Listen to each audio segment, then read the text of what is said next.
يهده الله فلا مضل له ومن يضلله فلا هادي له ونشهد أن لا إله إلا الله وأشهد أن محمدا عبده ورسوله أما بعد فأعوذ بالله من الشيطان الرجيم بسم الله الرحمن الرحيم كنتم خير أمة أخرجت للناس تأمرون بالمعروف وتنهون عن المنكر وتؤمنون بالله صدق اللہ العظیم۔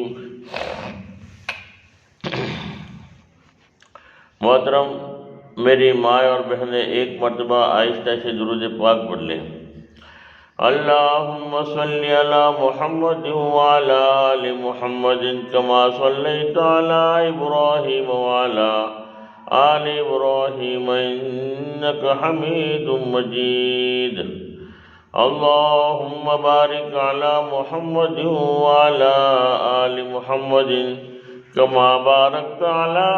ابراہیم وعلی آل ابراہیم انک حمید مجید۔ محترم، میری ماں اور بہنیں، اللہ تبارک تعالیٰ کا بڑا کرم ہے، احسان ہے کہ اللہ تبارک تعالیٰ نے ہم سب کو حضور پاک صلی اللہ علیہ وسلم کی امت کے اندر پیدا فرمایا۔ حضور پاک صلی اللہ علیہ وسلم کا مقام، اللہ کے بعد اگر کسی کا مقام ہے تو حضور پاک صلی اللہ علیہ وسلم کا مقام ہے۔ حضور پاک صلی اللہ علیہ وسلم کو پیدا کرنا مقصود نہ ہوتا تو دنیا کی کسی چیز کا وجود ہی نہ ہوتا، نہ زمین ہوتی، نہ چاند ہوتا، نہ سورج ہوتا۔ پوری کائنات کو اللہ نے بنایا ہے، اپنے پیارے حبیب صلی اللہ علیہ وسلم کی برکت سے بنایا ہے۔ اور اللہ کے نبی پوری دنیا کے قیامت تک کے آنے والے ہر ایک انسانوں کے نبی بن کر آئے، جو مانے اس کے بھی نبی، جو نہ مانے اس کے بھی نبی۔ قیامت تک دنیا میں کوئی نبی نہیں آئے گا۔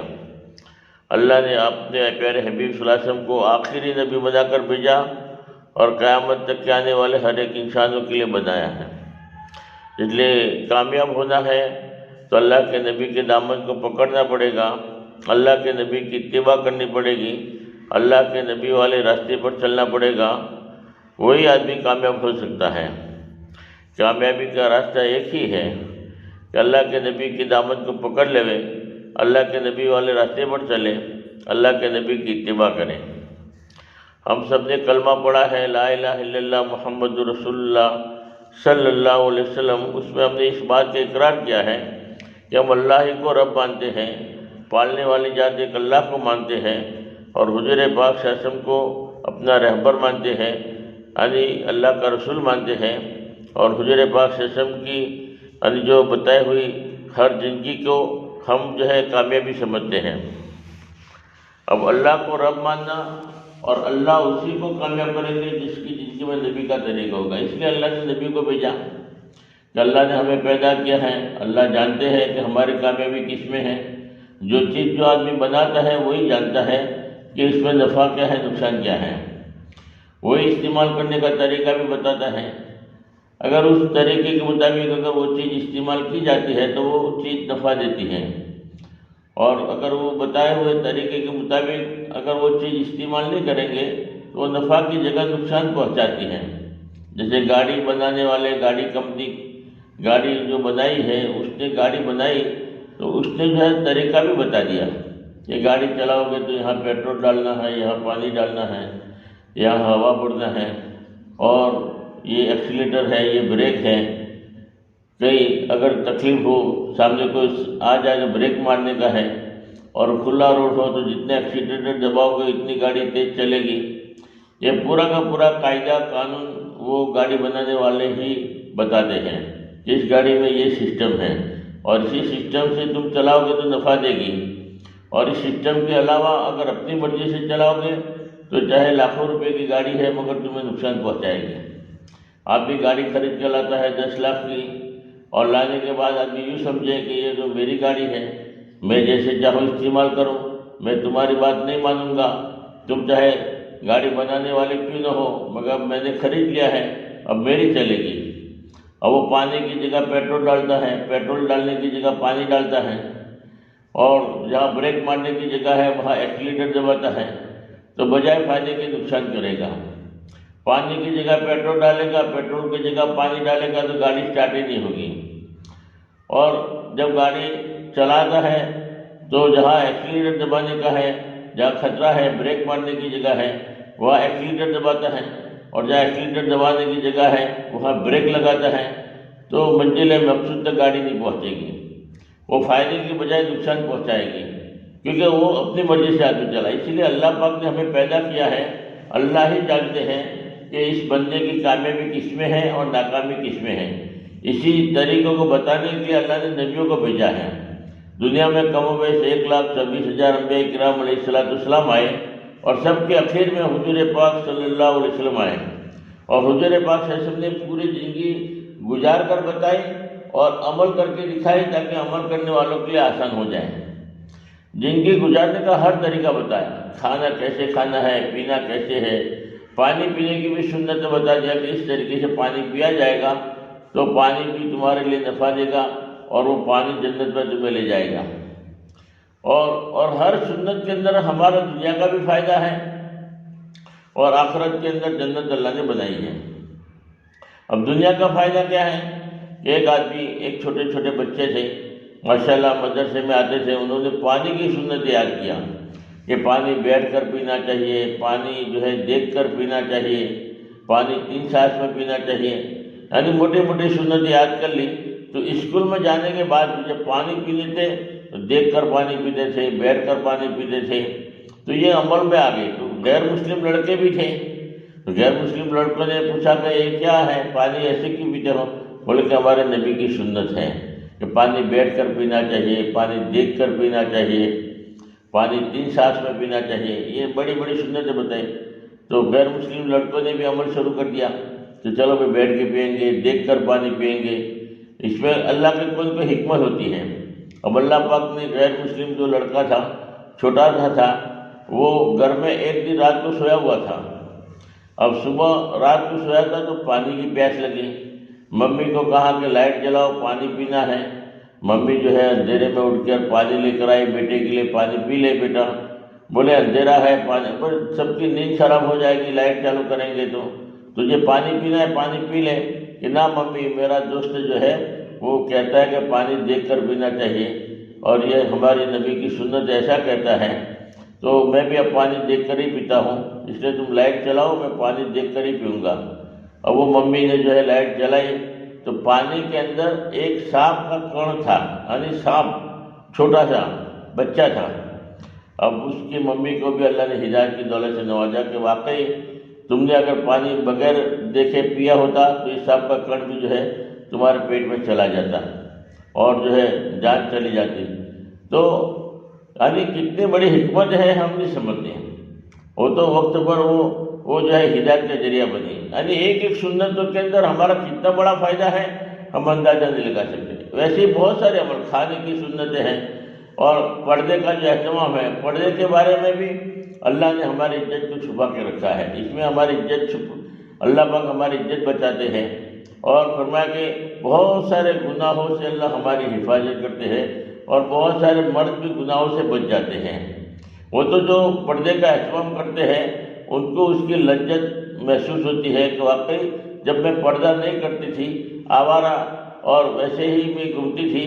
تو کتنا پریشانی، کتنی ٹینشن تھی، اور جب پردے کا جب سے میں نے اہتمام کیا ہے تب سے دلوں میں کتنا سکون ملا ہے، اور کتنی میری اللہ نے عزت بڑھائی ہے۔ چاروں طرف جو ہے لوگ میرے سے محبت کرتے ہیں، یہ عورت بڑی دیندار ہے، بڑی پابند ہے، وہ پردے کا بڑا اہتمام کرتی ہے۔ چاروں طرف اللہ رب العالمین جو ہے میری عزت بڑھا رہے ہیں، اور کتنا دلوں میں سکون ملتا ہے وہ تو عمل کرنے والے کے عمل کرنے کے بعد ہی پتہ چلتا ہے۔ حدیث پاک میں آتا ہے، مردوں کے بارے میں آتا ہے، اگر تمہاری نظر کسی غیر محرم پر پڑ جائے اور اللہ کے ڈر سے، اللہ کے خوف سے اگر وہ نظر نیچی کر لیا تو ایمان کی حلاوت اپنے دلوں میں خود محسوس کرو گے۔ ویسے عمل کرنے سے دلوں میں ایمان کی حلاوت آدمی محسوس کرتا ہے، لیکن جو بھی سنتیں ہیں اللہ کے نبی کی، اس میں پرماننٹ فرمایا کہ ہمارا دنیا کا بھی فائدہ ہے اور آخرت کا بھی فائدہ ہے۔ اللہ ہمارا یقین صحیح بنائے۔ اصل میں آج ہمارا یقین کمزور ہے، اس لیے ایک سنتوں سے جو ہے ہم دور ہے، سنتوں سے محبت نہیں ہے، سنتوں کے اوپر کامیابی کا یقین نہیں ہے، جس کی وجہ سے ایک سنتیں ہم چھوڑ رہے ہیں اور فرمایا کہ اس کی ہم پرواہ بھی نہیں کرتے۔ نماز کے بارے میں آتا ہے کہ نماز روزی کو کھینچ کر لاتی ہے، اور جو نماز کا اہتمام کرتے ہیں اللہ رب العالمین ان کے چہرے پہ نور آتا ہے، اور جو نماز کا اہتمام کرتے ہیں فرمایا کہ ان کے گھروں میں برکتیں ہوتی ہیں، روزی میں بھی برکت ہوتی ہے، قبر کا عذاب ہٹا دیا جاتا ہے، پل صراط کا راستہ اللہ بجلی کی طرح پار کر دیتے ہیں، اور بغیر حساب کتاب جنت میں اللہ پاک داخل کریں گے۔ حدیث پاک میں آتا ہے اللہ پاک نے وعدہ کیا ہے کہ جو بندہ 5 وقت کی نماز کا اہتمام کرے گا میں میری ذمہ داری سے جنت میں داخل کروں گا، اور جو اہتمام نہ کرے میری کوئی ذمہ داری نہیں، مگر عمل کون کرے گا جس کے دل میں یقین ہوگا، وہ نماز کبھی نہیں چھوڑیں گے۔ نماز کے بغیر تو اللہ کا حق ادا ہو ہی نہیں سکتا، لیکن نمازوں کا خاص اہتمام ہو۔ عمل سے زندگی بنتی ہے، اور فرمایا کہ عمل ہی سے جو ہے آدمی بنتا ہے، صفاتوں سے آدمی کا مقام بڑھتا ہے، صفاتوں سے آدمی اللہ کا ولی بن جاتا ہے، بہت بڑا جو ہے نیک بن جاتا ہے۔ یعنی وہ صفاتیں ہمارے اندر پیدا کرنا ہے، وہ سارے کی سارے صفاتیں پیدا کرنے کے لیے سب سے بڑی چیز یہ ہے کہ اندر کا یقین مضبوط ہوگا، اندر کا یقین ہمیں زندگی میں چلاتا ہے۔ اس لیے یقین ہو اللہ کی ذات پر کہ رب اللہ ہے، پالنے والے اللہ ہے، روزی دینے والے اللہ ہے، عزت ذلت اللہ کے ہاتھ میں ہے۔ اللہ جس کو عزت دینا چاہے اس کو کوئی ذلیل نہیں کر سکتا، اور اللہ کسی کو ذلیل کرنا چاہے اس کو کوئی عزت نہیں دے سکتا۔ ابراہیم علیہ السلام کو جلانے کے لیے آگ جلائی، اتنی بڑی تیز آگ جلائی، اتنی تیز آگ جلائی کہ اوپر پرندہ بھی اڑتا ہے تو وہ بھی بھن جاتا ہے، وہ بھی بھن کے راکھ ہو جاتا ہے، اتنی خطرناک اور اتنی زبردست آگ جلائی تھی۔ وہ اللہ پاک نے ابراہیم علیہ السلام کو عزت دینی تھی، اللہ رب العالمین نے آگ کو حکم کر دیا میرے ابراہیم کے لیے گل گلزار بن جا۔ ابراہیم علیہ السلام کو آگ میں ڈالا جا رہا ہے، ناکام کرنے کے پلان بنا رہے ہیں، جلانے کے پلان بنا رہے ہیں، مگر اللہ نہیں چاہتے تو پوری دنیا کی طاقتیں مل کر نقصان نہیں پہنچا سکتی۔ ابراہیم علیہ السلام کے بارے میں اللہ نے قرآن میں اعلان کر دیا، آگ کو حکم دے دیا میرے ابراہیم کے لیے گل گلزار بن جا۔ نمرود نے خلیل کو جب آگ میں پھینکا، ہوتا ہے ذرا دیکھ تو مرضی خدا، جلتے ہوئے انگاروں کو گلزار کر دیا، وَتُعِزُّ مَن تَشَاءُ وَتُذِلُّ مَن تَشَاءُ۔ اللہ جس کو عزت دینا چاہے اس کو کوئی ذلیل نہیں کر سکتا، اور جس کو اللہ ذلیل کرنا چاہے اس کو کوئی عزت نہیں دے سکتا۔ اس لیے ہمارا یقین اللہ کی ذات پر ہو، اللہ کی ذات پر یقین ہوگا، کرنے والی ذات اللہ کی ہے تو اللہ کے حکم پر چلنا بھی آسان ہو جائے گا۔ اللہ کا کوئی بھی حکم ہمیں بوجھ نہیں پڑے گا، بلکہ اس میں سکون ملے گا، اس میں لذت ملے گی، اس میں جو ہے راحت ملے گی، اور اسی میں فرمایا کہ ہماری کامیابی ہمیں سمجھ میں آئے گی جب اندر کا یقین۔ صحابہ کرام کا یقین بن گیا تھا اللہ سے ہونے کا کہ کرنے والی ذات اللہ کی ہے، تو فرمایا کہ جب دین کی نسبت پر اپنی جان بھی لگانا ہے تو لگانا ان کے لیے آسان ہو گیا تھا، بلکہ خوشی محسوس ہو رہی تھی کہ اللہ کے دین کے کام آ گئی جان۔ جیسے اللہ کے نبی نے جب فرمایا صحابہ کرام جب اللہ کے راستے میں جاتے تھے تو وہاں تو مقابلہ تھا، تو تلواریں چلتی تھیں، تو فرمایا کہ جب تلوار لگتی تھی تو دل سے آواز نکلتی تھی، فزت برب الکعبہ، کعبہ کے رب کی قسم میں کامیاب ہو گیا۔ وہ کون سی کامیابی ہے؟ وہ جنت کی کامیابی ہے۔ ان کو مزہ آ رہا تھا، تکلیف میں بھی راحت نظر آ رہی تھی، تب تکلیف میں جنت کی خوشبو سونگھ رہے تھے۔ اپنی جانیں دینا فرمایا کہ خوش نصیبی سمجھتے تھے، کیونکہ اندر کا یقین بنا ہوا تھا کہ ہمیشہ کے آنے والی لامحدود زندگی ہے جس میں ہمیں اللہ ہمیشہ کی کامیاب کر دے، بس اس سے بڑی کوئی کامیابی نہیں ہے۔ اللہ کے نبی نے فرمایا عقل مند آدمی وہ ہے کہ موت سے پہلے اپنی تیاری کر لے، کیونکہ ہمیشہ کے لیے آخرت میں رہنا ہے۔ دنیا کی کامیابی وقتی ہے، موت آ گئی ساری ختم، اور دنیا کی تکلیف بھی وقتی ہے، موت آ گئی ساری تکلیف ختم۔ اصل کامیابی تو مرنے کے بعد کی ہے۔ مرنے کے بعد جن کو جہنم سے ہٹا کر جنت میں داخل کر دیا گیا، اس سے بڑی کوئی کامیابی نہیں۔ اس لیے اللہ کے نبی نے فرمایا عقل مند آدمی وہ ہے جو موت سے پہلے پہلے اپنی تیاری کر لے، موت سے پہلے پہلے اپنے آخرت کو بنا لے۔ اب آخرت بنانے کے اعتبار سے فرمایا کہ عمل کیا ہے، آخرت ہمارے کیسے بنے گی، ہمارے کیا کیا ذمہ داری ہے۔ سب سے بڑی ذمہ داری یہ ہے کہ اللہ کا سب سے پہلے حکم ادا کرے، نماز کی پابندی کرے، روزے کا اہتمام کرے، جو اللہ کا حکم ہے اس کی ہم ہر حال میں پابندی کریں، جو فرض ہے اس کو ادا کریں۔ دوسری بات، ہماری کامیابی کے لیے، آخرت بنانے کے لیے دوسرا سب سے بڑا حق، مستورات کے لیے، عورتوں کے لیے سب سے بڑا حق دوسرا یہ ہے کہ اپنے شوہر کے خوشنودی، اپنا شوہر راضی ہے تو سمجھو کہ اللہ بھی راضی ہے،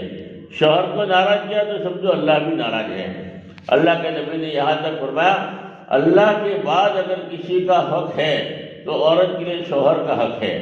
اس لیے اللہ کے نبی نے فرمایا اللہ کے علاوہ کسی کو سجدہ کرنے کا حکم ہوتا تو میں تمام عورتوں کو حکم کرتا کہ اپنے شوہر کو سجدہ کریں۔ اس سے معلوم یہ ہوا کہ اللہ کے حکم کے بعد اللہ کے بعد سب سے بڑا مرتبہ اور سب سے بڑا حق اگر کسی کا ہے تو اپنے شوہر کا حق ہے۔ تو شوہر کو کبھی ناراض نہ کرے، شوہر کی خوشنودی، دیکھو شوہر خوش ہوگا تو گھر جنت کا باغ بنے گا، گھر میں چین آئے گا، سکون آئے گا، برکت آئے گی۔ اور لڑائی جھگڑا ہوگا، شوہر کے سامنے بولیں گے، شوہر کی ناشکری کریں گے، شوہر کی برائی کریں گے، شوہر کے دل میں بھی نفرت ہوگی اور گھر جہنم کا گڑھا بنے گا۔ روزانہ کھٹ کھٹ کھٹ کھٹ کھٹ کھٹ روزانہ لڑائی جھگڑا، اس سے گھر برباد ہو جاتے ہیں، یہاں تک کہ گھر میں جو ہے طلاق کی نوبت آ جاتی ہے۔ اس لیے ہماری ماں بہنیں شوہر کیسا بھی ہوں، شوہر کی اتباع کریں گے، شوہر کے کہنے کے مطابق چلیں گے، شوہر کو راضی رکھیں گے تو گھر آباد ہو جائے گا، گھر جنت کا باغ بنے گا۔ شوہر کیسا بھی ہو، شوہر کی ایسی خدمت کرو کہ وہ ہمارا ہو جائے۔ اور فرمایا کوئی بھی چیز فرمایا کہ جو ہے مانوس کرنا ہے کسی چیز کو تو فرمایا کہ ان کی بہت زیادہ خدمت کرنی پڑتی ہے، ان کا اکرام کرنا پڑتا ہے، ان کی جو ہے تھوڑی کڑوی سے سننی پڑتی ہے، پھر جا کے شوہر کے دل میں جگہ ہوتی ہے۔ تو شوہر راضی ہوگا تو فرمایا گھر بھی آباد ہوگا، سکون ہوگا۔ ایک عورت، ماں باپ جو تھے پہلے لڑکیوں کی جو شادی کرتے تھے، لڑکے کی شادی کرتے تھے، تو آج کے زمانے کا آج کا زمانہ نہیں تھا، پہلے کا زمانے میں یہ تھا کہ ماں باپ نے جو چیز پسند کر دیا اولاد اس کے اوپر لبیک کہہ دیتی تھی، اولاد دیکھنا نہیں چاہتی تھی کہ لڑکی یہ نہیں دیکھنا چاہتی کہ میرا شوہر کو میں دیکھ لوں، بس ماں باپ نے میرے ماں باپ ہیں، ماں باپ کے دل میں میری محبت ہے اور ماں باپ میرے لیے جو بھی رشتہ طے کریں گے وہ اچھا ہی کریں گے، ماں باپ کے وہ بھروسہ کرتے تھے۔ لڑکے والے بھی ماں باپ پر بھروسہ کرتے تھے کہ میرے ماں باپ جو بھی میرے لیے لڑکی پسند کریں گے وہ میرے مناسب ہی ہوگی، کیونکہ ماں باپ سے بڑھ کر کسی کی محبت دل میں نہیں ہوتی، اور ماں باپ نے مجھے جنا ہے، ماں باپ نے مجھے بڑا کیا ہے، تو میرے ماں باپ سے زیادہ کوئی خیر خواہ نہیں ہے۔ ماں باپ نے جو چیز پسند کر لیا بس اسی میں خیر ہے اور میں اس کو نبھا لوں گا اور اسی میں میرا فائدہ ہے۔ تو ماں باپ کی چوائس کو پسند کرتے تھے، اپنی چوائس نہیں کہ مجھے پسند آئی وہی جگہ میں نکاح کروں گا۔ آج زمانہ کتنا بدل گیا کہ لڑکا کہتا ہے کہ مجھے تو وہی لڑکی سے شادی کرنی ہے، لڑکی والے کہتے ہیں کہ مجھے وہی لڑکے سے شادی کرنی ہے، اور آگے پیچھے کا بیک گراؤنڈ جو ماں باپ جانتے ہیں وہ نوجوان جو ہے لڑکے لڑکی نہیں جانتے، اور بعد میں جا کے بہت ساری طلاقوں کی نوبتیں آ جاتی ہے۔ کہ پہلے زمانے میں ایسا کہ ماں باپ نے پسند کر دیا بس ختم ہو گئی، ان کے دلوں میں ماں باپ کی بھی جگہ تھی، ماں باپ کی عزت کا، ماں باپ کا احترام تھا، اور ماں باپ بھی اولاد کے لیے کوئی غلط سوچتا نہیں ہے، ماں باپ بھی اولاد کے لیے اچھا ہی، ماں باپ سے بڑھ کر کسی کی محبت دی ہے۔ کسی کے ماں باپ یہ نہیں چاہتے کہ میری لڑکی پریشان ہو یا میرا لڑکا برباد ہو جائے، ہر ایک ماں باپ یہ چاہتے کہ میری لڑکی ہے تو خوشحال رہے، لڑکے والے بھی لڑکا ہے تو وہ بھی چاہتا ہے کہ میری بہو اچھی آوے تاکہ ان کا گھر آباد ہو۔ تو وہ ماں باپ نے چوائس کر کے جو ہے نکاح کر دیا، لڑکی نے لڑکے کو نہیں دیکھا تھا، لڑکے نے لڑکی کو نہیں دیکھا تھا، اور لڑکا بڑا خوبصورت تھا، بڑا چاند کا ٹکڑا تھا، اور لڑکی جو ہے اتنی خوبصورت تو تھی نہیں، جتنا لڑکا خوبصورت ہے ویسی خوبصورت نہیں تھی، تھوڑی سی خوبصورتی میں کم تھی، لڑکا بڑا خوبصورت تھا۔ اب لڑکی دیکھی جو ہے ماں باپ نے اس کے لیے اتنی کم ابھی صورت کے اعتبار سے، شکل کے اعتبار سے اتنی خوبصورت نہیں تھی، مگر ان کے اخلاق اچھے تھے اور ان کا خاندان اچھا تھا، اور اس لیے ماں باپ نے سوچا کہ ہمارے گھر میں جو ہے یہ اونچے اخلاق والی ہے، اور اس کا گھر کا ماحول بھی اچھا ہے، اور گھر میں جو ہے لڑائی جھگڑا نہیں ہوگا، اور ماشاءاللہ محبت سے گھر میں رہے گی۔ اس لیے وہ لڑکی کے اخلاق دیکھے تھے اور انہوں نے رشتہ کیا تھا۔ اب وہ لڑکے کو یہ بات پتہ بھی نہیں تھا کہ ماں باپ نے کیا دیکھا ہے۔ وہ تو جب پہلی رات کو آیا تو دیکھا کہ لڑکی تو اتنی خوبصورت ہے ہی نہیں، جتنا میں خوبصورت ہوں چاند کا ٹکڑا، اور لڑکی جو ہے اتنی خوبصورت نہیں ہے، یہ تو تھوڑی سی کم جو ہے خوبصورتی میں کم ہے میرے سے بھی، تو یہ تو میرا میچنگ کا جوڑا دکھتا نہیں ہے۔ تو دل میں جو ہے چہرے میں تھوڑا سا جو ہے اداس ہو گیا، بولے یار میرے ماں باپ نے میرے لیے مجھ سے بھی زیادہ خوبصورت لڑکی ڈھونڈنا چاہیے تھا، اور مجھ سے زیادہ خوبصورت تو نہیں ڈھونڈی بلکہ مجھ سے بھی کمتر جو ہے خوبصورتی کے اعتبار سے ہے، اور وہ تلاش کیا، مگر زبان سے کچھ بھی نہیں کہا، مگر چہرے پر اس کا اثر آ گیا اور چہرہ اتر گیا۔ اب رات پوری ہو گئی، صبح میں دیکھا چہرہ اترا ہوا تھا، ماں باپ نے دیکھا کہ لڑکے کا چہرہ اترا ہوا ہے، لڑکی نے بھی دیکھا کہ تھوڑا جو ہے میرے شوہر کا چہرہ اتر گیا ہے۔ بات لڑکی بھی سمجھ گئی کہ میری خوبصورتی کی وجہ سے جو ہے میں اتنی خوبصورت نہیں ہوں، اس لیے ہو سکتا ہے کہ اس کا چہرے پر جو ہے اثر ہے، اور ماں باپ نے بھی سوچا کہ لڑکے نے یہی دیکھا ہوگا کہ جتنا خوبصورت میں ہوں ویسی خوبصورت عورت نہیں ہے، اس لیے اس کا چہرہ اترا ہوا ہے۔ اب وہ ماں باپ سوچ رہے ہیں کہ کیا کریں گے، اب اگر یہ نفرت کرے گا بیوی سے تو زندگی جو ہے جہنم کا گڑھا بن جائے گی۔ کسی بھی طریقے سے میرا لڑکا جو ہے لڑکی کو چاہنے لگے، محبت کرنے لگے، اور لڑکی بھی یہی سوچ رہی ہے کہ میں اس گھر میں آئی ہوں، اور میرا شوہر اگر میرا نہیں ہوگا، میرے شوہر کے دل میں نفرتی ہوگی، میرا شوہر اگر مجھے نہیں چاہے گا تو میرے لیے گھر جہنم کا گڑھا بن جائے گا، میرے لیے جینا حرام ہو جائے گا، میں یہاں کیسے رہ سکتی ہوں؟ شوہر کے دل میں محبت نہیں ہے تو میری زندگی پوری برباد ہو جائے گی۔ تو وہ بھی سوچ رہے کہ میں کیا کروں، اور ماں باپ بھی سوچ رہے کہ کیا ہم۔ پھر ماں باپ نے جو ہے اپنی بہو کو بلایا، بلانے کے بعد کہا کہ بھائی دیکھو تمہارا شوہر کا چہرہ تھوڑا اداس لگ رہا تھا، ہم نے بھی دیکھا ہے، وجہ کیا ہے؟ تو بیوی نے بھی کہا کہ وجہ تو یہی لگ رہی ہے کہ میں اتنی زیادہ خوبصورت نہیں ہوں، اس لیے اس کا چہرہ اترا ہوگا۔ ماں باپ نے بھی سوچ لیا کہ ہمیں بھی ایسا ہی محسوس ہو رہا ہے کہ اس نے تمہاری شکل دیکھ کر تمہیں پسند نہیں کیا، اس لیے تم سے نفرت کرنے لگا ہے اور چہرہ اترا ہوا ہے۔ تو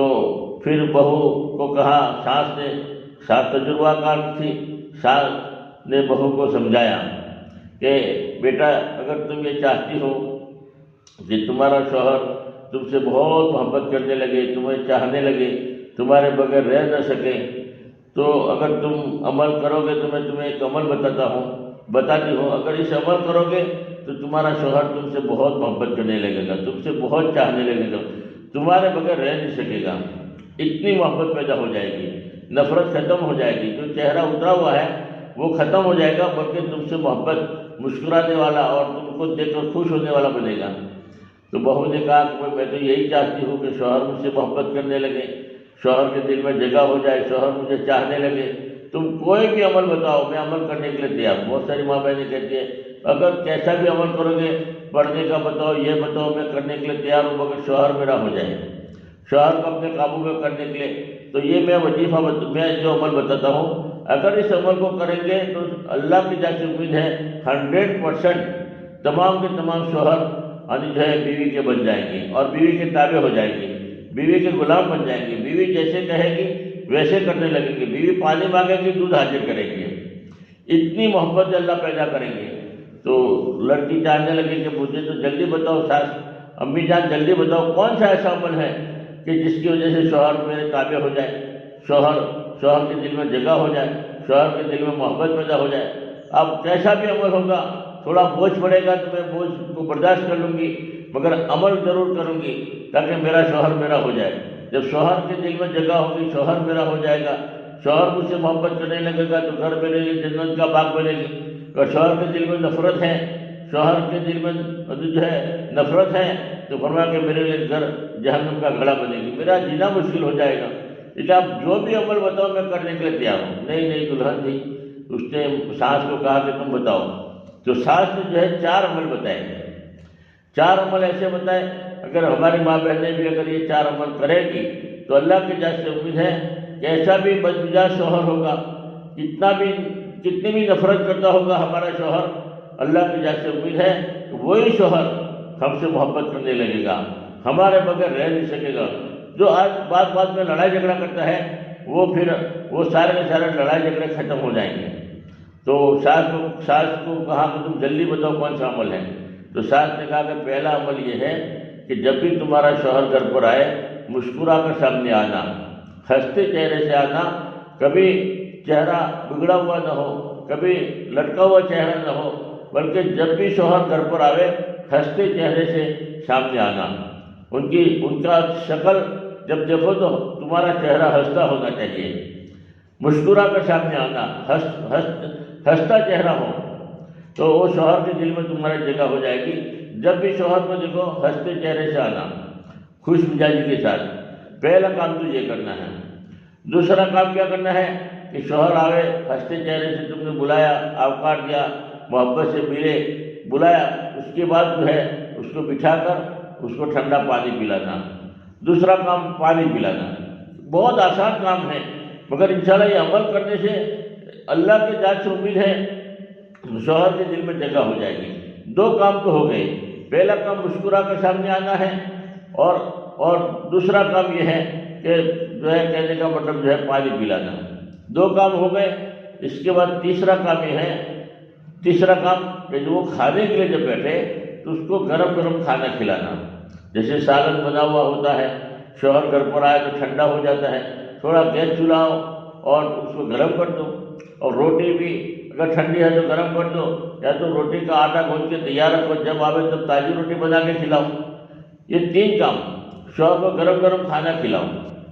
پانی پلاؤ، مسکرا کر سامنے آنا اور گرم گرم کھانا کھلانا، یہ 3 عمل ہو گئے۔ اور چوتھا عمل یہ ہے کہ رات کو جب تم سونے کے لیے جاؤ تو جتنی مقدر میں ہو اتنی تم خدمت کرو، ہاتھ دباؤ، پیر دباؤ، سر دباؤ، تھوڑی بہت خدمت کرو، اللہ کے لیے خدمت کرو۔ ہاں، تم بغیر کہے اگر شوہر کے پیر دباؤ گے، سونا صدقہ کرنے کا ثواب ملے گا، اور شوہر کے کہنے کے بعد سر دبا دیا، پیر دبا دیا تو چاندی صدقہ کرنے کا ثواب ملے گا۔ آپ بغیر کہے شوہر کے دل میں جگہ پیدا کرنا ہے تو ان کی خدمت کرنا شروع کر دو، ہاتھ دباؤ، پیر دباؤ، پھر دیکھو کچھ زمانے تک تم کرتے رہو گے، پھر دیکھو تمہارے دلوں میں، شوہر کے دل میں تمہاری کتنی محبت پیدا ہوتی ہے۔ اب وہ تو عمل شروع کر دیا، کیونکہ شوہر نفرت کرتا تھا، پہلے دن سے چہرہ اترا ہوا تھا۔ اب اس نے جب سانس نے جو ہے ان کو سمجھایا تو سمجھدار بہو تھی، اخلاق والی تھی، تو کہا کہ نہیں ضرور، میں کچھ بھی ہو جائے میں عمل شروع کر دوں گی۔ تو وہ تو جب بھی شوہر آتا اچھے کپڑے پہنتی اور ماشاءاللہ مسکرا کر سامنے آتی تھی، اور دوسرا فوراً پانی پلا دیتی تھی، اور تیسرا گرم گرم کھانا کھلانے لگی، اور چوتھا رات کو بھی ماشاءاللہ سر دبا رہی ہے، پیر دبا رہی ہے، اور ماشاءاللہ میٹھی میٹھی باتیں کر رہی ہے۔ اب شوہر کو بڑا مزہ آنے لگا، بڑا خوش ہونے لگا کہ یار ایک تو بیوی میری اتنی قدر کرتی ہے، اتنا خیال رکھتی ہے، مجھے آتے ہی دیکھتی ہے بڑی خوش ہو جاتی ہے، اور مجھے فوراً پانی پلا دیتی ہے ٹھنڈا، اور کہنے کا مطلب کھانا بھی مجھے گرم گرم کھانا کھلاتی ہے، اور رات کو بھی ماشاءاللہ میری خدمت کرتی ہے اور میری بہت خیال کرتی ہے۔ تو آہستہ آہستہ جو ہے شوہر کے دل میں محبت ہو گئی، نفرت ختم ہو گئی، اور اتنی محبت ہوئی کہ وہ بیوی کے بغیر رہ نہیں سکتا، بیوی کی جدائی برداشت نہیں کر سکتا۔ اب ایک دن بھی بیوی الگ ہوتی ہے تو پریشان ہو جاتا ہے، گھر میں سکون نہیں ملتا، اور اتنی محبت ہو گئی کہ بیوی اب پانی مانگتے تو دودھ حاضر کرتا ہے۔ بیوی کی کوئی فرمائش وہ ٹھکرانا نہیں ہے کہ تم میرا اتنا خیال رکھتی ہے تو میں تیرا نہیں خیال رکھوں گا، فوراً جو ہے بیوی نے کہا یہ چیز چاہیے، فوراً حاضر کر دیتا ہے، اور خوشی کے ساتھ اب ان کا گھر جنت کا باغ بن گیا، اور بڑے خوش ہو رہی ہے۔ اور پھر آہستہ آہستہ جو ہے کہنے کا مطلب یہ ہے کہ جب مقدر کی موت تھی، بیوی کا انتقال ہو گیا، ہچکیاں مار کے شوہر رو رہا ہے کہ ایسی بیوی اب دوبارہ ملنا مشکل ہے، میرے ماں باپ نے جو میرے لیے پسند کیا تھا اور عجیب و غریب بیوی تھی، میرا بہت خیال کرتی تھی، میری بہت قدر کرتی تھی، مجھے بہت خدمت کرتی تھی، اب ایسی بیوی کا ملنا بڑا مشکل ہے۔ لوگ سمجھا رہے ہیں کہ اللہ پاک دوسری بیوی تم کو دے دیں گے، اس میں کیا فرق پڑتا ہے؟ بولے کہ نہیں، بیوی تو ملے گی، دنیا میں ہزاروں بیویاں ہوگی، ہر ایک کی بیوی ہے، مگر جو میری بیوی تھی ایسی بیوی تو دنیا میں ملنا مشکل ہے۔ اللہ نے جو مجھے دیا تھا وہ نعمت آج دنیا میں ایسی ملنا مشکل ہے۔ اور حدیث پاک میں یہ آتا ہے، اگر موت کے وقت اگر عورت کا انتقال ہو گیا، موت کے وقت یہ دیکھو کہ شوہر اس کا آدمی جو ہے راضی ہے تو سمجھو کہ وہ عورت جنتی ہے، اور اگر شوہر ناراض تھا تو سمجھو کہ عورت جہنمی ہے۔ انتقال ہو جاتا ہے اور دل میں جو ہے شوہر کہتا ہے کہ اچھا ہو گیا چلی گئی، پورا دن کھٹ کھٹ کرتی تھی، جن کی میری تنگ ہو گئی تھی، جینا مشکل ہو گیا تھا، گھر آتے ہی ببال شروع ہو جاتی تھی، گھر آتے ہی مگز ماری ہوتی تھی، لڑائی جھگڑا ہوتی تھی، کوئی دن چین سے گزرا نہیں، کوئی رات چین سے گزری نہیں ہے، اچھا ہوا یہ چلی گئی، سمجھو کہ عورت جہنمی ہے، چاہے کتنی بھی نماز کی پابند ہوں، کتنی بھی عمل کی پابند ہوں۔ حدیث پاک میں تو یہاں تک آتا ہے اگر آدمی ناراض ہے اور اگر بیوی کتنے بھی عمل کر رہی ہے تو عمل جو ہے اس کے سر کے بالوں کے اوپر نہیں جاتا۔ یہاں تک فرمایا بغیر اجازت اگر گھر سے باہر نکلتی ہے تو اللہ کی طرف سے لعنت ہے، فرشتوں کی طرف سے لعنت ہے، اور فرمایا کہ لعنت ہی برستی رہتی ہے۔ اس لیے فرمایا کہ اپنے شوہر کو خوش رکھے، اپنے شوہر کی خوب قدر کرے۔ اللہ کے بعد اگر کسی کا مقام ہے تو شوہر کا مقام ہے۔ یہ ہمارے ماں بہنیں جو سمجھدار ہیں ان کے لیے اشارہ کافی ہے، اور ان کے لیے جو جنت کا سامان بھی ہے، اور دنیا بھی آباد ہو جاتی ہے، دنیا میں بھی عزت، دنیا میں بھی ترقی ہوتی ہے۔ اس لیے اپنے شوہر کا دل جیتے، شوہر کو راضی رکھے۔ اور دوسری ایک شکل یہ ہے شوہر کو راضی کرنے کی کہ شوہر کے ماں باپ سے محبت کرے، شوہر کے بھائی سے، شوہر کے بہنوں سے، نند سے، اور فرمایا کے دیور سے، جیٹھ سے اور بھابھی سے، ہر ایک سے محبت سے برتاؤ کرے۔ کسی کو فرمایا کہ تکارے سے نہ بولے، ہر ایک کی قدر کریں گے تو بھی اللہ کی ذات سے امید ہے کہ شوہر کے دل میں جگہ ہو جائے گی کہ دیکھو میرے بھائی کا بھی خیال رکھتی ہے، میرے ماں باپ کی بہت قدر کرتی ہے، میرے ماں باپ کی بہت خیال رکھتی ہے۔ اور ماں باپ، اب جو شوہر کے ماں باپ ہے ان کو اپنا ماں باپ سمجھو، پھر دیکھو گھر جو ہے جنت کا باغ بنے گا۔ ایک عورت تھی، شادی ہوئی، نئی شادی ہوئی، شادی ہونے کے بعد اب عام طور پر ساس اور بہو میں ٹکراؤ ہوتا ہے، ساس کا مزاج الگ ہوتا ہے، بیوی کا مزاج الگ ہوتا ہے، روزانہ ٹکراؤ، ساس اور فرمایا کہ بہو کے اندر رات دن کا فرق تھا، اور بہو کا مزاج ہی الگ تھا اور ساس کا بھی مزاج الگ تھا، تو روزانہ کھٹ روزانہ لڑائی جھگڑا، شوہر بھی بیچارہ تنگ آ گیا، پریشان تھا، کیا کرے، ماں کی طرف دیکھو یا بیوی کی طرف دیکھو، دونوں میں جوڑ نہیں ہو رہا ہے۔ اور پھر بیوی نے جو ہے وہ بہو نے جو ہے آخری فیصلہ لے لیا کہ ساس کے ساتھ تو میں رہ نہیں سکتی، اب ساس کوئی، اب اکیلا لڑکا تھا، کیا کرے، پریشان تھی، بولے اس ساس کو کسی بھی طریقے سے ختم کرنا پڑے گا، یہ ساس رہے گی تب تک میری زندگی برباد ہے، میں نہیں رہ سکتی۔ تو وہ اپنے میکے میں گئی اور ان کی جو ہے چچا تھے، باپ کے بھائی تھے، ان کے چچا تھے، وہ بڑا حکیم تھے، ڈاکٹر تھے، حکیم تھے، ان کے پاس جا کر جو ہے پوری کی پوری شکایت کی کہ میری ساس ایسی ہے، کھٹ کرتی رہتی ہے، روزانہ لڑائی جھگڑا کرتی ہے، پریشان ہو گئی ہوں، اس لیے اب میرے چچا ہے، اس لیے میں تمہیں مشورہ دیتی ہوں، مجھے کوئی ایسی دوائی دے دو کہ میری ساس مر جائے اور میری ساس کا انتقال ہو جائے، تاکہ میرا گھر آباد ہو جائے، میرا گھر جو ہے سکھ چین سے گزرنے لگے۔ جب تک سانس رہے گی تب تک کھٹ چالو رہے گا اور میرا جینا حرام ہو جائے گا، اور میں سانس کے ساتھ تو رہ ہی نہیں سکتی، اس لیے کچھ بھی کرو چچا، میرے لیے میرا کوئی مسئلہ حل کرو، تو مجھے کوئی ایسا زہر دے دو تاکہ میں میرے ساس کو پلا دوں تاکہ وہ ہمیشہ کے لیے اللہ کے گھر پہنچ جائے۔ اب چچا بھی بڑے ہوشیار تھے، نیک دل تھے، انہوں نے سوچا کہ کیا کریں، انہوں نے جو ہے اندر جا کر جو ہے جڑی بوٹی کی دوائی جو لے کر آئے اور کہا اپنی جو ہے بھتیجی کو کہا کہ دیکھو تم اگر ساس کو اتنا پاورفل زہر دو گے تو فٹاک لے کر ایک ہی سیکنڈ میں مر جائے گی، جب اچانک مر جائے گی تو فرمایا کہ کیس ہوگا، پولیس آئے گی اور انکوائری ہوگی اور تمہیں جیل جانا پڑے گا، اور تمہارے ساتھ ساتھ مجھے بھی جانا پڑے گا، اس لیے میرا مشورہ یہ ہے کہ میں دھیما زہر دیتا ہوں، سلو، تاکہ وہ تم 2 مہینے 4 مہینے 6 مہینے تک کھلاتے رہو گے تو پھر فرما کے ایک مدت کے بعد آٹومیٹک جو ہے وہ انتقال کر جائے گی، آٹومیٹک مر جائے گی۔ وہ زہر کا اثر بعد میں ہوگا، ابھی اثر نہیں ہوگا، بلکہ اس زہر کا اثر جب بعد میں ہوگا۔ تو اور وہ زمانے تک فرما کے میرے مشورے کے مطابق اگر تم کرو گے تو کسی کو پتہ بھی نہیں چلے گا کہ تم نے سانس کو مار ڈالا ہے۔ یہ دوائی میں دیتا ہوں، اس میں زہر ہے مگر بہت سلو زہر ہے، کھانے کے بعد فوراً مرے گی نہیں، بلکہ ایک مدت کے بعد مرے گی، مرے گی ضرور، 100% مر جائے گی، مگر تھوڑا ٹائم لگے گا، اور تھوڑا ٹائم لگے گا تو آپ کا نام بھی نہیں آئے گا۔ اور دوسری بات بتائیں کہ یہ زہر تو تب دوں گا کہ تم جو ہے میری بات تو مانو گے۔ بولے کیا بات؟ کہ تم ایک کام کرو، کیونکہ اس میں میرا بھی مسئلہ ہے، اگر تمہاری سانس بڑھ جائے گی تو مجھے بھی جیل میں جانا پڑے گا، لیکن میں ترکیب بتاتا ہوں، اس ترکیب سے تم دوائی پلانا، یہ زہر پلانا۔ بولے زہر لے جاؤ، صبح میں چائے کے اندر ڈال دینا، اور گرم گرم سالن بناؤ، گرم گرم سالن میں ڈال دینا، اور اس کو کھلاتے رہنا۔ وہ زہر کا اثر آہستہ آہستہ ہوگا۔ اس مدت میں تمہیں کیا کام کرنا ہے؟ ایک کام تو یہ کرنا ہے، جو روزانہ کھٹ کھٹ ہوتی ہے وہ کھٹ کھٹ بند ہو جائے۔ سانس تمہیں کچھ بھی کہے، غلط بھی بولے، برداشت کرنا پڑے گا۔ اگر تم نے برداشت نہیں کیا اور کھٹ کھٹ چالو رہی تو ہو سکتا ہے جب تمہاری سانس بھرے گی تو بدنامی تمہارے اوپر آئے گی، کسی کو پتہ ہی نہ چلے کہ یہ تم نے زہر کھلایا ہے۔ اب بہت محبت سے رہنا، اتنی محبت سے رہنا کہ کسی کو شک نہ پڑے، اور وہ تھوڑے مہینے تک رہنا ہے، زیادہ نہیں۔ جب تک یہ دوائی کا اثر کرے گی آہستہ آہستہ، اس کے بعد تو پھر پوری زندگی تمہارے ساتھ تو رہے گی نہیں، تمہیں زندگی گزارنا ہے۔ تو جب تک انتقال نہ ہو جائے تب تک جو ہے تمہیں شوہر اپنی ساس کی بہت خدمت کرنی ہے، ان کو نہلانا ہے، ان کو جو ہے کپڑے بدلوانا ہے، ان کے سر میں تیل ڈالنا ہے، ان کی خدمت کرنا ہے۔ اگر وہ غصے والی کوئی بات کرے تو برداشت کرنا ہے، تمہیں سامنے جواب نہیں دینا،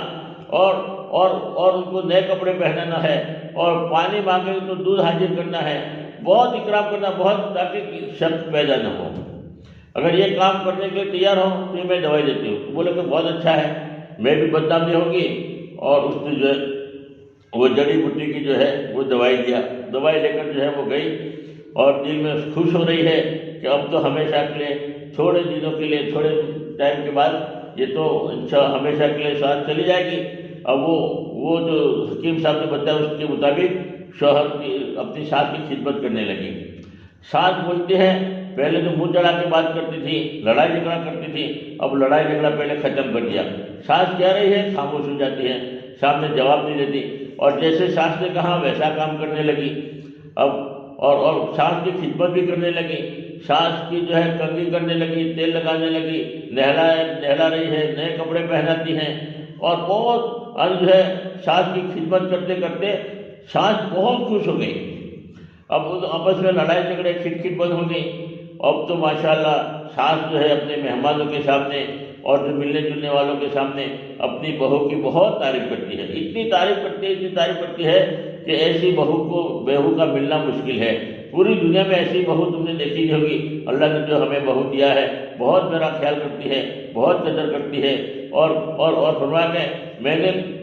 ڈانٹتی بھی ہوں تب بھی مجھے کوئی جواب نہیں دیتی، برداشت کرتی ہے اور مسکراتی ہے، اور بلکہ خوش ہو کر جو ہے میرے سارے کام کرتی ہے۔ ایسی بہو کا ملنا بڑا مشکل ہے، اور بہت دعائیں دیتی ہے، اللہ میری بہو کو نیک اولاد دے، میری بہو کو اللہ بہت بدلہ دے، اور بہو کو دعا بھی دے رہی ہے۔ اور وہ بہو خوش ہونے لگی کہ ساس میرے لیے اتنی دعائیں کر رہی ہے اور میری اتنی تعریف کر رہی ہے، اور اندر خوشی ہو رہی تھی، اور اندر جو ہے بڑی خوش ہو رہی تھی۔ اب وہ ایسا 1 مہینہ ہو گیا، 2 مہینہ ہو گیا، 6 مہینے ہو گئے۔ اب وہ ساس کی تو اتنی محبت آ گئی کہ ساس کے بغیر تو رہ نہیں سکتی، اتنی عجیب و غریب محبت ہو گئی کہ اپنی ماں سے بھی زیادہ پریم، اور اپنی ماں سے بھی زیادہ اپنی ساس کو جو ہے رکھنے لگی، جو ساس بھی اپنی بیٹی سے بھی زیادہ رکھتی تھی اپنی بہو کو، اور اپنی بیٹی سے بھی زیادہ تعریف کرتی تھی اپنی بہو کی، تو بڑی خوش ہو رہی۔ اب وہ 6 مہینے کے بعد وہ واپس آئی، حکیم صاحب کے پاس آئی، اپنے چچا کے پاس آئی، اور چچا کے پاس جا کر کہنے لگی کہ حکیم صاحب، چچا جان، اب مجھے اللہ کے لیے معاف کر دینا، تم نے جو مجھے زہر دیا تھا، میں نے میرے ساس کو جو سب کھلا دیا ہے، اور میری ساس قبر میں چلی جائے گی، مر جائے گی، قیامت تک اللہ پاک مجھے معاف نہیں کرے گا، اس لیے مجھے اب اور میرے ساس تو سدھر گئی ہیں، اور میرے سانس تو اتنی سدھر گئی ہے کہ اب تو میری سانس کے بغیر میں رہ نہیں سکتی، میری سانس تو میری تعریف کر رہی ہے اور مجھے تو اتنا اچھا لگتا ہے اور اتنی اچھی میری واہ واہ کر رہی ہے کہ بس میرے سانس کے بغیر تو میں رہ نہیں سکتی، قیامت تک اللہ مجھے معاف نہیں کرے گا۔ اب تم ایک کام کرو، ایسا دوائی دے دو تاکہ وہ زہر کا اثر ہی ختم ہو جائے اور میری سانس ہمیشہ کے لیے زندہ رہے، تاکہ ہمیشہ کے لیے مجھے دعا دیتی رہے، ہمیشہ جو ہے میری واہ واہ کرتی رہے۔ بس میری سانس کی وجہ سے تو فرمایا آج پورے علاقے میں، پورے بستی میں آج میری شہرت ہو رہی ہے اور ہر آدمی مجھے محبت سے دیکھتا ہے، ہر آدمی کے دلوں میں میری جگہ ہے اور بس تعریف ہو رہی ہے میری تو مجھے کوئی ایسی دوائی دے دو تاکہ وہ زہر کا اثر ہی ختم ہو جائے۔ حکیم صاحب اندر خوش ہو رہے تھے اور کہنے لگے بھتیجی میں نے تمہیں کوئی زہر نہیں دیا، میں نے تو شکتی کی دوائی دی ہے، میں نے تو طاقت کی دوائی دی ہے، تمہیں بولا تھا زہر ہے مگر اس میں شکتی تھی، اس میں طاقت تھی، اس میں وٹامن تھا، میں نے تو وٹامن دیا تھا جس کی وجہ سے جو ہے تندرستی اور بڑھے، تندرستی میں اور اضافہ ہو، میں نے وہ دوائی دی تھی، مگر زہر تمہارے دماغ میں تھا، سانس کا زہر تمہارے دماغ میں تھا، جس کی وجہ سے فرمایا کہ وہ تمہارے دماغ کا زہر ختم ہو گیا، اب تمہارے اندر محبتیں پیدا ہو گئی۔ اب پہلے تم ان کی قدر نہیں کرتی تھی، ان کی جو ہے چھوٹی چھوٹی باتوں کو جو ہے مقابلہ کرتی تھی، اب وہ تمہارے ذہن میں سے وہ ختم ہو گیا، اب تم سانس کو بھی فرمایا کہ ماں کا درجہ دینے لگے تو سانس بھی تمہیں بیٹی کا درجہ دینے لگے۔ بس میں بھی یہی چاہتا تھا۔ اب کہنے کا مطلب اس کے دل میں تسلی ہوئی، اچھا زہر تو نہیں دیا، اب میری سانس زندہ رہے گی اور میں اسی طریقے سے میری زندگی گزاروں گی تاکہ ہمیشہ کے لیے میرا گھر جنت کا باغ بنے۔ اس لیے ہماری ماں بہنوں کو جوڑا جاتا ہے کہ اپنے سسرال ایسے رہو کہ لوگ ہماری تعریف کر رہے ہو، ایسا کھٹ آدمی بھی پریشان، گھر والے بھی پریشان۔ ایک بزرگ سے اللہ والے تھے جو ہے بیان میں بیٹھے تھے، مولانا نے کہا کہ تمہارے ساتھ تمہاری بیوی بھی جنت میں آئے گی، تو مولانا بیوی میں جنت میں تو سب جانا چاہتے ہیں، تو کہا ہم سب جانا چاہتے ہیں۔ بولے تمہاری بیوی بھی تمہارے ساتھ آئے گی، اللہ کا کتنا بڑا انعام ہوگا۔ تو ایک بڑے میاں کھڑے ہو کر کہنے لگے کہ مجھے جنت میں نہیں جانا۔ بولے کیوں جنت میں نہیں جانا، کیا بات ہے کہ تم نے بولا کہ تمہاری بیوی بھی ساتھ میں آئے گی، یہاں بھی کھٹ وہاں بھی کھٹ، وہاں جا کے کیا فائدہ؟ اتنا تنگ آ گیا تھا آدمی، ایسی زندگی گزارنے کیا وجہ کا، شوہر بھی پریشان ہو، یہ کھٹ کی وجہ سے پریشانی اور اللہ کے نبی نے یہ فرمایا کہ میں نے جہنم میں جاتے ہوئے عورتوں کو زیادہ دیکھا ہے، اور دو عمل کی وجہ سے۔ اس میں ایک عمل یہ بتایا کہ شوہر کی ناشکری کرتی ہے، جس کی وجہ سے میں نے جہنم میں جاتے ہوئے عورتوں کو دیکھا ہے، اور دوسرا عمل غیبت بہت کرتی ہے، چار عورتیں بیٹھتی ہیں ایک دوسرے کی غیبت کرنے کی وجہ سے وہ ہمیشہ کی جہنم میں جائیں گی۔ اس لیے دو عمل بڑے خطرناک ہیں، اپنے شوہر کی ناشکری اور غیبت، یہ دو عملوں سے ہم اپنے آپ کو بچائیں۔ یہی دو عمل کی وجہ سے عورتیں زیادہ جہنم میں جا رہی ہیں۔ یہ اللہ پاک ہمیں جو ہے صحیح سمجھنے کی توفیق عطا فرمائے۔ اسی لیے جو اللہ کے راستے میں نکالا جاتا ہے یقین بنانے کے لیے، کہ یقین بنے گا تو عمل کرنا آسان ہو جائے گا۔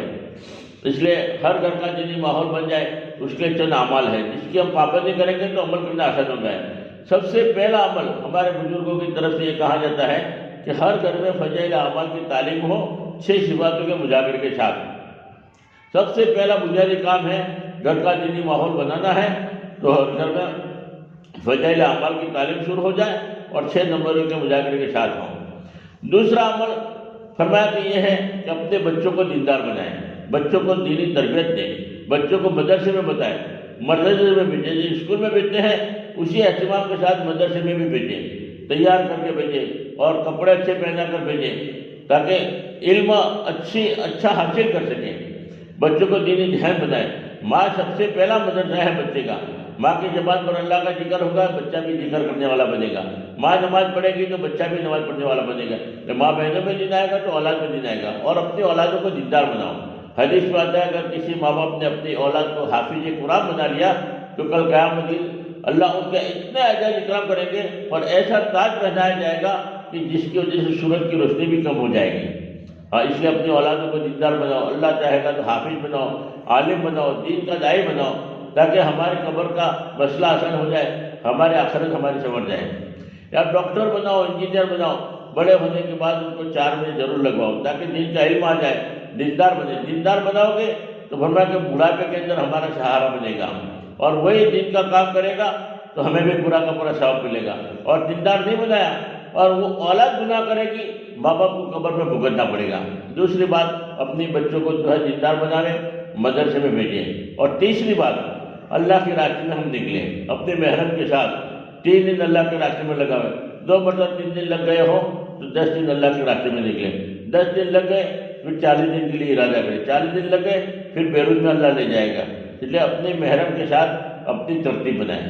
اور چوتھی بات، اپنے محرم کو 1 مرتبہ 4 مہینے ضرور لگواویں، اپنی اولاد کو بھی 4 مہینے ضرور بھیجیں۔ بچہ ہے، بالغ ہو گیا، شادی سے پہلے 4 مہینے لگوا دو، کسی کارخانے میں جاب کرنے کے پہلے اس کے 4 مہینے لگوا دو، انجینئر بنا ہے، کام شروع کرنے سے پہلے 4 مہینے لگواؤ۔ 4 مہینے تو ہر ایک ہر فرد کے لگ جانا چاہیے کہ 4 مہینے ہمارے بڑوں نے رو رو کے منوایا ہے۔ یہ 2-4 باتوں کی ہم پابندی کریں گے، اور پردے کا خاص اہتمام ہو، نماز کا اہتمام ہو، قرآن کی تلاوت کا اہتمام ہو، تسبیحات کی پابندی ہو۔ یہ معمولات ہم اگر ہمارا پورا کریں گے تو اللہ کی جانب سے امید ہے ہر گھر کا دینی ماحول بنے گا، ہمیں دیکھ کر دوسرے بھی گھر دیندار بنیں گے، دینی ماحول میں بنیں گے۔ اللہ پاک رضی سنت سے زیادہ عمل کی توفیق عطا فرماوے۔ بیان کے بعد میں ہمارے ماں بہنیں تشکیل کریں، جو ماں بہنیں 3 دن کے لیے تیار ہیں وہ ایک پرچے میں نام لکھیں اپنے محرموں کی، اور جو چلے کے لیے 4 مہینے کے لیے بھیجنے کا ارادہ کرتے ہیں وہ بھی پرچے میں نام لکھیں۔ اللہ پاک رضی سنت سے زیادہ عمل کی توفیق عطا فرمائے۔ وآخر دعوانا الحمدللہ رب العالمین۔ درود شریف پڑھ لیں۔ اللہم صلی اللہ محمد وعلی آلہ صلی اللہ سیدنا محمد مبارک وسلم۔ یا اللہ ہمارے گناہوں کو معاف فرما، رحم کا، کرم کا، عافیت کا، تربیت کا معاملہ فرما۔ جتنی بھی ماں بہنیں یہاں دین کی صحبت پر آئی ہیں، بیٹھی ہیں، جڑی ہیں، تمام ماں بہنوں کو حج بیت اللہ نصیب فرما۔ یا اللہ جو پریشان حال ان کی پریشانی کو دور فرما، جو بیمار ان کی شفائے کاملہ عاجلہ عطا فرما، جو بے روزگار ان کے لیے گیس و روزی کا انتظام فرما۔ یا اللہ ہمیں دعا مانگنا نہیں آتا، جو مانگا وہ بھی عطا فرما، جو مانگنے سے رہ گیا اپنی شان عطا فرما۔ حضور پاک سے ہم نے جتنی خیر کھلائی کی دعائیں مانگی ہے ان میں ہمارا بھرپور حصہ عطا فرما۔ یا اللہ جتنی خیر کھلائی کی دعائیں میں بھرپور حصہ عطا فرما، جن شرور سے پناہ چاہے ان سب سے ہماری حفاظت فرما۔ یا اللہ اس پورے کفایت نگر میں 100% دینی ماحول پیدا فرما، 100% نمازی پیدا فرما، 100% پورے کفایت نگر میں یا اللہ دین کے داعی شہید ولی پیدا فرما، 100% گھروں میں تعلیم دیتا فرما، اور اس مسجد کو آباد فرما۔ یا اللہ ٹوٹی پھوٹی نقوہ حرکت کو قبول فرما کر پورے عالم میں ہدایت کے فیصلے فرما، پورے عالم کی تمام مسجدوں کو آباد فرما۔ یا اللہ ہمیں دعا مانگنا نہیں آتا، جو مانگا وہ بھی عطا فرما، مانگنے سے رہ کے اپنی شان عطا فرما۔ حضور پاک سے ہم نے جتنی خیر کھلائی کی دعا مانگی ان میں ہمارا بھرپور حصہ عطا فرما، جن شرور سے پناہ چاہے سب سے ہماری حفاظت فرما۔ جزا اللہ عنہ محمد صلی اللہ علیہ وسلم۔ سبحان ربک رب العزۃ عما یصفون وسلام علی المرسلین والحمد للہ رب العالمین برحمتک یا ارحم الراحمین۔